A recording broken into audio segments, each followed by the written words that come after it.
Hi, good evening, and welcome to Coffee with Cabbage. My name is Mary Rosinski, and we will be talking about the proposed 2023 budget tonight. Our special guest of honor is a gentleman who's lived in Evanston for 37 years, has been a founder of many Evanston organizations.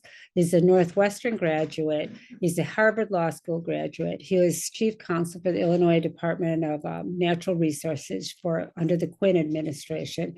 And he is going to be speaking with us about the budget. I'd like to introduce Jeff Smith. Hi, Jeff. How are you doing today?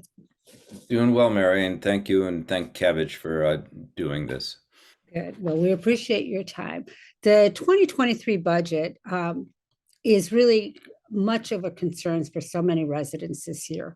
And I don't know, how much you have talked with other people about this, but there have been a number of ward meetings this week. And on November 7th, there's going to be a truth and taxation hearing at City Council, which we're asking people to go there and have them sign in to speak either in person or at the meeting online and come together with questions and whatever. Jeff, with your years of municipal experiences, we'd like to know what your thoughts are on many of the line items. So I'm just going to dig right in because some people have asked some specific questions. Evanston is carrying a $214 million debt and bond already. We have a $230 million in pension debt. And because we continually underfund the pension, Councilmember Kelly has pushed forward a recommendation that we fund it 100% to help get rid of that debt by 2040. I was wondering if you had any thoughts on that. Well, I haven't had the same experience as you, Mary, of people, coming up and starting conversations about the budget. I think some of the reasons that Evanston spends as much as it does and has some of the structural problems that it has had historically is because city government operates in the dark to some degree. Not enough people pay attention to what's going on. A number of the fiscal hawks in Evanston do attend city council meetings and or try to, and it was certainly more difficult during the heaviest days of the pandemic. But altogether, probably I'm among the top 100 people in Evanston, conservatively speaking, who's in terms of number of city budgets read. And that's because it's a 500-page document this year, for example, and it's heavy to wade through. There's a lot of line items, and although the word transparency is used a lot of the line items really are very opaque. With respect to the debt, the greater concern for me is how much debt we actually have. And we've been warned about this for years and years. The situation doesn't seem to have gotten much better. I think a lot of people would be stunned to realize that 22% of the property tax levy, according to the proposed budget, goes to pay debt service. If you were doing that in your own household budget or in a business budget, you'd be on the road towards bankruptcy. You can't sustain that level of paying interest. And by debt service is a funny sounding word. It just means interest on money that you've borrowed. And the ramifications are that you should stop and scratch your head and say, well, how, as the talking head said, how did I get here? But we rarely want to do that. If you bring that up in council meetings, the answer is always, let's not look backwards. Let's just look ahead. What do we do with the problem right now? But it's an axiom that those who don't study history are doomed to repeat the mistakes. And Claire's impulse is good, Alderperson Kelly, Council Member Kelly, under the new nomenclature, that you would like to get rid of that structurally, but and it saves money in the long run, just as it does in your household budget, if you can pay off debt rather than continuing to carry it. Whether it makes sense in terms of other budgeting priorities, spending down reserves is a different question. My greater concern, rather than the existing amount of debt, is that we not continue to add to it, especially in an inflationary, higher interest environment. Thank you. That brings up a really good question because the capital improvements budget is $103 million. And I'm sure you've looked at it, and many of the expenses are not explained well as to what their need is. So it brings up the question of what is being prioritized in that $103 million budget. Did you have any thoughts on how the prioritization happens?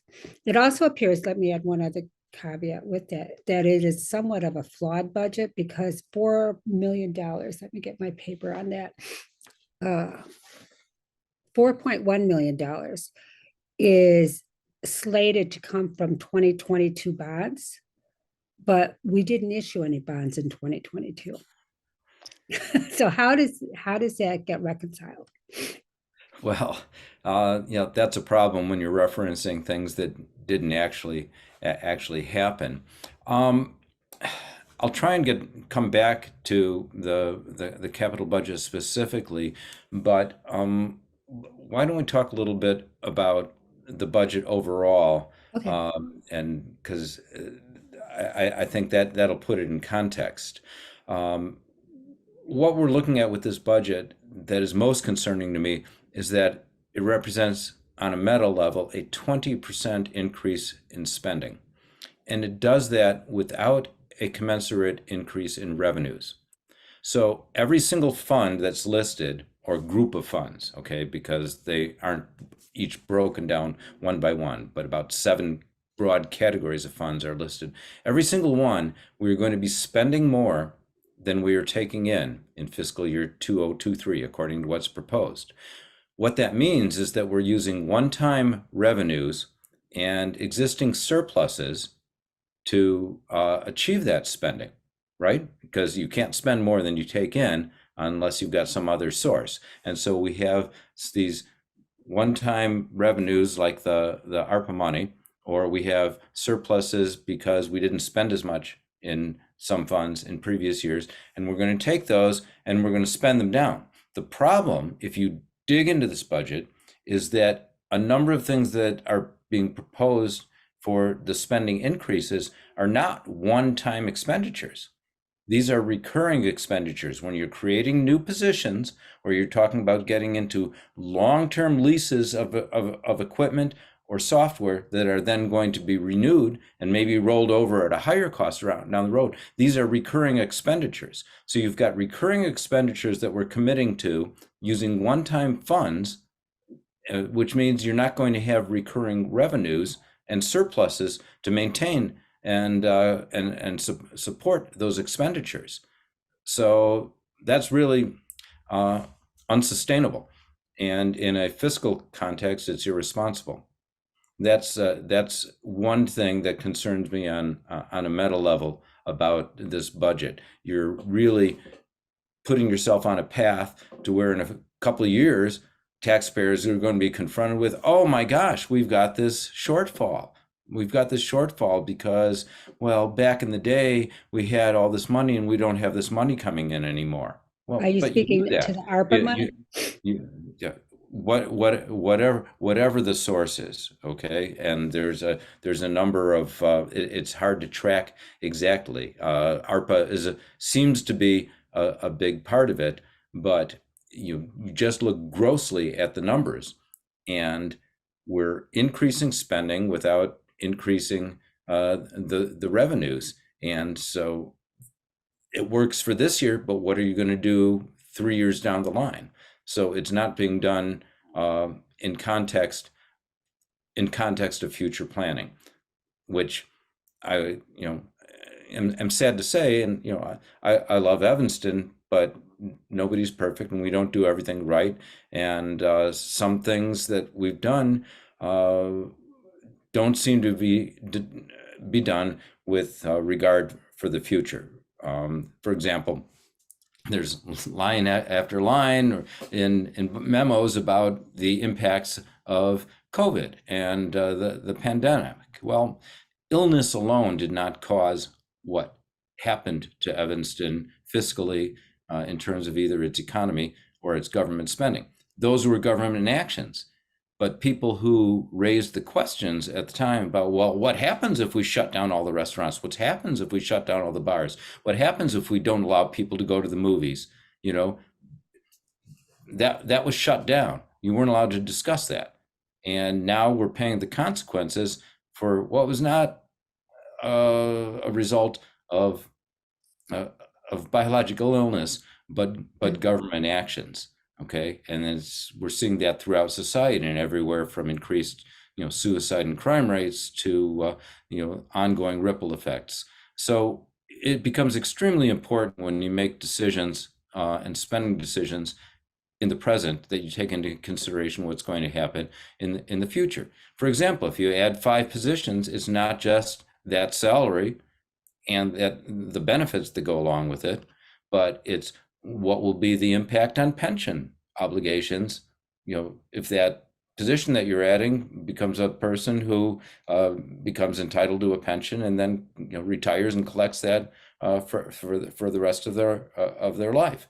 And these are easily capitalizable, as an economist would say. You can take future expenses and reduce them to present value, and you can budget for that, but we don't do that. So that's a concern of mine. With regard to the capital expenses, not having detail is a recurring problem throughout this budget. There are some areas that are fairly well detailed. For example, the fire chief goes into some detail on trying to justify the request for a replacement of a lot of the special equipment that they use to move folks around from an incident site to hospitals, such as the stair lifts, the portable cots, et cetera, et cetera. It's a fairly detailed memo, and it allows you to, whether you agree with it or disagree with it, at least a lot of the facts are laid out. I would contend that some of the essential facts are not laid out, such as the utilization, but at least they're laid out. In other areas, there are just gross deficiencies. For example, with regard to the tax increment financing districts, or Right, that's a big question people have. the TIF districts or the TIF funds. You see line items, for example, with the Howard Ridge TIF district. The largest expense is over $750,000, which is under expense objects, and the line item is called capital outlay. Well, that's another way of saying, as a subset of spending money, we have a line item called spending money. So then you go to the detail of that, a few paragraphs below, and there's really no explanation. The largest line item that seems to correlate with that is $785,000 in, quote, developer fees. Well, developers don't charge us fees, so this is some kind of obligation that perhaps we have made or we're budgeting to make to a developer, but one way or the other, we're taking money that would otherwise be tax funds available to the City of Evanston, and we're giving them to developers. And was this voted on? Was this approved? It takes a quarter century for this income stream to get returned to the taxpayers, and that's a whole problem with TIFs to begin with. Now, that's just the Howard Ridge TIF. You look at the West Evanston TIF, and you've got a line item called other expenses that's projected to go up 1,000%, from $18,000 in the fiscal year 2020 to over $200,000 in fiscal year 2023, and there's no explanation. You've got a line item that was zero in 2021, and it was only $111,000 in 2020. I say only. $100,000 to me is still a lot of money. and that's called other improvements. But it goes from $111,000 in 2020 to $3.66 million in Well, fiscal 2023. Over $3.5 million is proposed to be spent for other improvements. well, this brings up a question too, because yesterday there was a meeting at the Ecology Center where a First Ward alderperson brought in Fritz Kagi to speak to the taxes. And one of his statements were that the impact of TIFs averages an 11% hike in property taxes for residents. And I know about 10 years ago, you brought in Mike Quigley to speak about TIF. And I think TIFs are so misunderstood. Would you say that this money that's being spent now is under this other category is one of the reasons that the property taxes for residents go up? Well, yes and no. First of all, these aren't isolated instances. Like I said, 3.66 million for the West Evanston TIF. Chicago Maine's TIF also has $2.5 million unexplained for other improvements. So just those two TIFs alone, that's $6 million. Now you put that in the context of a budget of $400 million. Well, that's over 1%, 1.5% of the entire proposed expenditures for the city of Evanston, right there in two line items that are completely opaque, called other improvements. Could it's money that's unavailable for all these other things, whether it's the fire department's stair lifts or things that people wanted for Harley Clark. I mean, $6 million would have kept not only both all the branch libraries and the North Branch that had to be closed, and I recognize that the library is in a separate fund now, but it's all the same tub of money to some extent. We're told repeatedly we don't have money for this and that, and yet there's this opaque these large opaque line items that are spent, and they're not debated to the same degree that other expenditures are.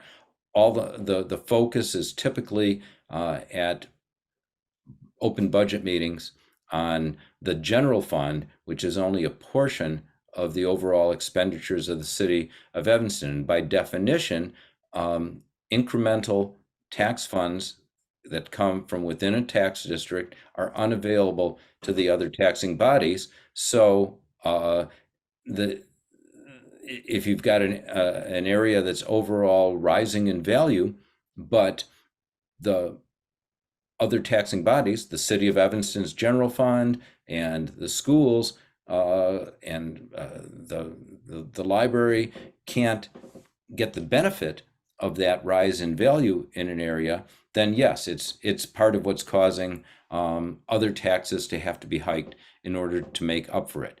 The only asterisk I put on that in my original answer was because if the TIF district is spending money on things that you were going to spend on anyway, then it's not really taking it away. But odds are the TIF district is not spending money on what the library and the school would have spent their money on.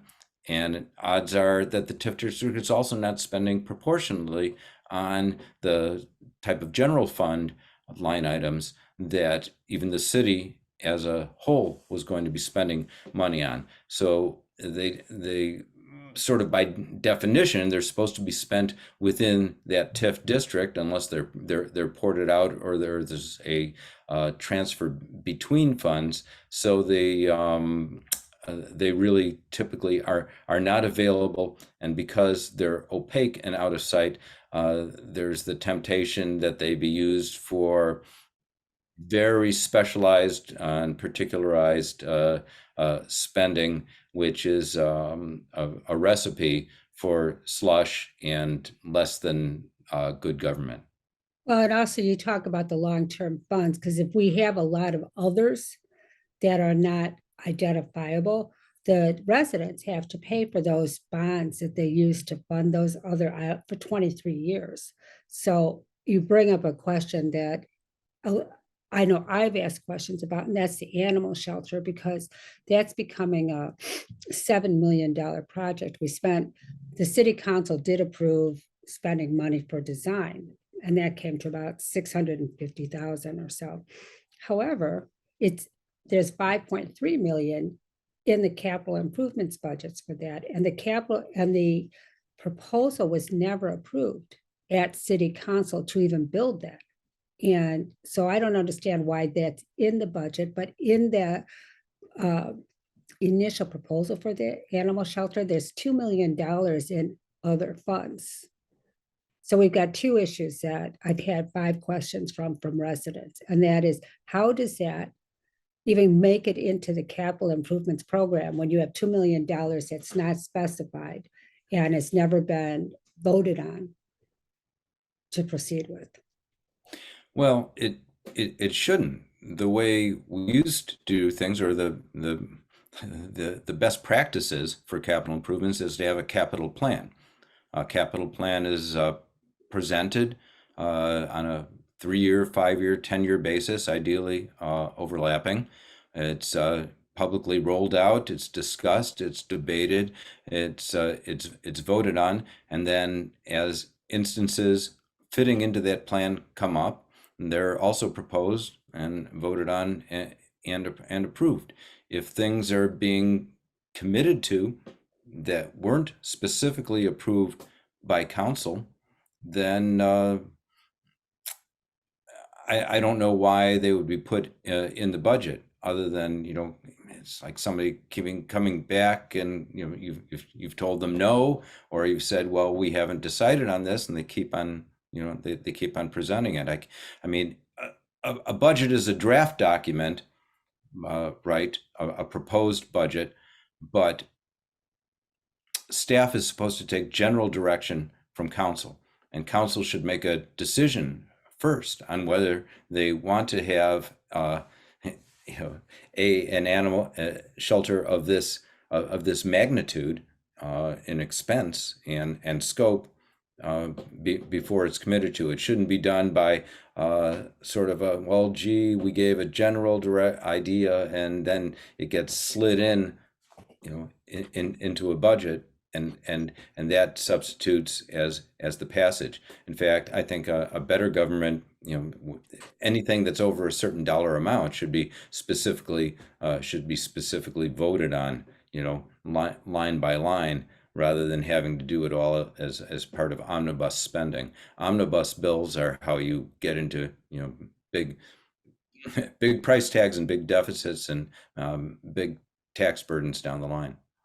Okay, I know we're getting close to the end, but there were a couple other questions that came up and that have been spoken at some of the previous meetings. And that is, why would the capital improvements budget, and we're just asking you to, hypothesize, and also being an attorney, why would improvements to the Fountain Square, and I mean, not improvements, repairs of Fountain Square to 2.4 million, and Robert Crown Center for broken glass that broke, and the floor cracking, be put into the capital improvements budgets as opposed to being sent back to the developer or the builder and said, hey, we're only a year out on these projects, fix these.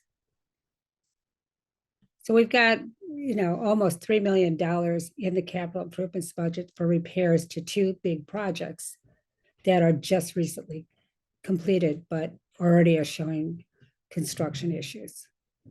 Well, Fountain Square has had construction issues for years, almost since the inception. It would come down to a matter of contract, but it's a failure of contract.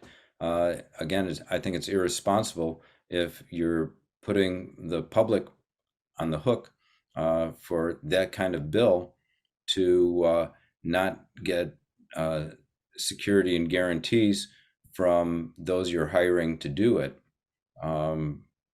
Get work bonded to begin with, and have a warranty. You should have more than a 90-day warranty, for projects of that, of that magnitude.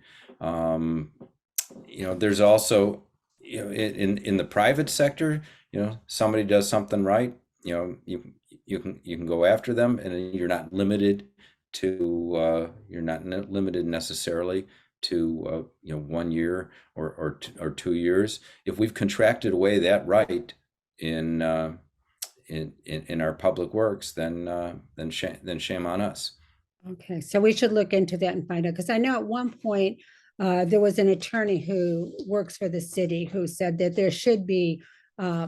there are construction warranties that should go into effect. And so I think as we're trying to trim this budget and work with the plan, one of the things that I have noticed is that if we don't have a vision and a long 3-5 year plan, we end up with huge projects that we hadn't planned for.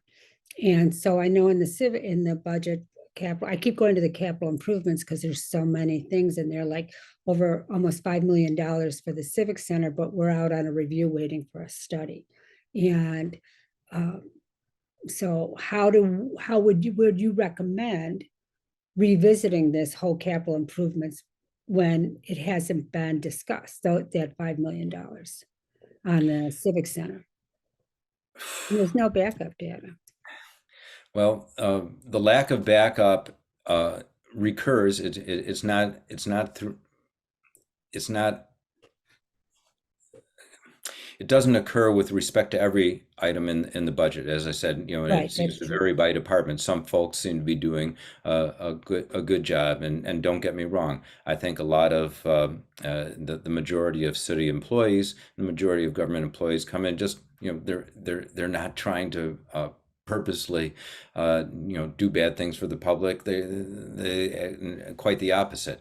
And at minimum, they just want to get through the day and deal with the stresses and the challenges, and do the best job that they can. And some folks even go out of their way to deliver really commendable service under challenging I circumstances. agree with that. However, I mean, I think most of our staff is outstanding and is really working. However, the lack of detail and backup, especially on big ticket items, is a recurring problem. And if I were on the council, I just wouldn't approve it. I'd say no. There's insufficient. I'm not going to vote $3.6 million for unexplained, unjustified other improvements. I'm not going to commit $5 million to something that we have not even made a decision on. In fact, we're going into a higher interest in environment. We're going into we're currently in a high cost of outside labor and supply chain problem environment. I would defer as much borrowing and much commitment to new construction. You do that when it's a buyer's market for construction, not when it's a seller's market for labor and materials. You don't borrow in a high interest rate environment. You do that when it's a low interest environment. So this isn't the time where you really want to be jumping out and making commitments to capital improvements, especially when we've got a track record of not getting bang for our buck. And this is this is a recurring problem in Evanston. When they did the bike lanes, okay, one of them went right in front of my office down Church Street, and within months of them doing it, there was a crack that occurred about a foot from the curb, and you can still see it the entire length of the bike lane, and it just sunk because it had been insufficiently compacted. The recurring problem with brickwork and brick repair in the downtown district, a lot of which ended up getting torn up for a lot less sightly, bulk concrete, was because you simply didn't have the proper compaction underneath that. And there's no reason for that. I was out in the Cambridge Somerville area where I went to law school just a week ago for a reunion, and they've got brick sidewalks and streets there of cobblestone that have been there for a couple hundred years, Right. and they don't need to be torn up, and they're part of what brands it as a quaint and interesting area to come to. And we often compare ourselves with either Cambridge or Somerville, depending what's convenient. But we have a recurring problem, and this is not unique to Evanston and Cook County, of simply not getting value for the construction, and then being told that the useful life of things is only 30 years or 20 years or 10 years or 8 years, when we all have cars and personal computers and things that we use every day that are older than that in terms of equipment. And you've got civic structures in Europe that have been there for centuries. Okay, so we've got about 3 minutes Why is it left. an article of faith that something you build is only going to last 30 years? Yeah, that is, I know that drives me crazy because in my line of business too, I hear that. But things last much longer if they're well maintained. So in the final 2 minutes here, Jeff, is there anything you would like to wrap it up? And there'll be many more discussions. I do want to say that tomorrow is a public hearing. And I think there's a question of, is a public hearing limited to just a couple minutes? Is it a question and answer? I understand that format can be one or the other depending on, I mean, from what I've seen, but I've never heard of it doesn't make sense to me that a public hearing would have a limited public comment time, like a minute. Do you have any thoughts on that as we going down to the 2 minute mark?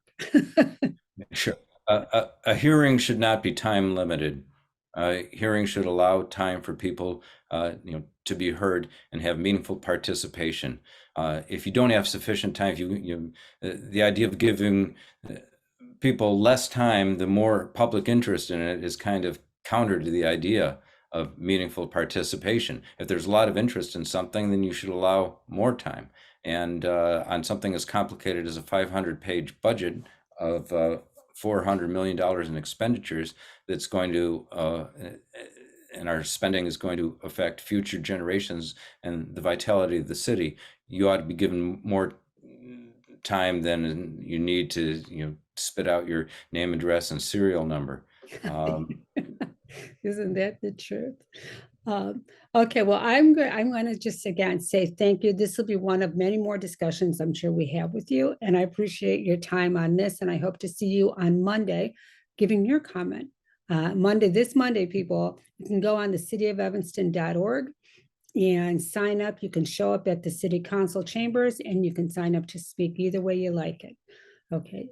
You've got 1 minute, Jeff. Any final discussion, questions? Or comments? I could fill 500 pages with commentary probably on the budget. I know you could.